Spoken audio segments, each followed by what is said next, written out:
এটা আমাদের মুড়ির মিল। এখানে চাউল দেওয়া হয় আর লবণ জল দিয়ে এখানে আধা ঘন্টা রাখা হয়। চালটা ডায়ার করতেছে।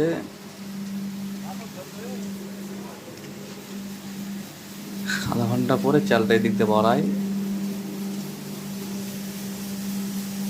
মোটরটা উল্টো দিকে ঘুরে দেওয়া হয়। তারপরে এই দিক দিয়ে আপনার চালটা লিমিটের উপরে ওঠে।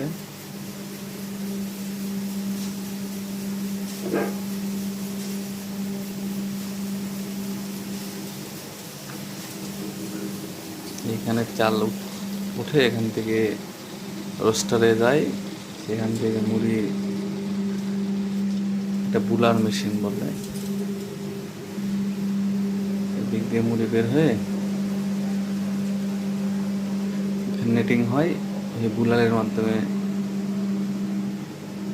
মুড়ে এই ঘরে যেয়ে পড়ে এবং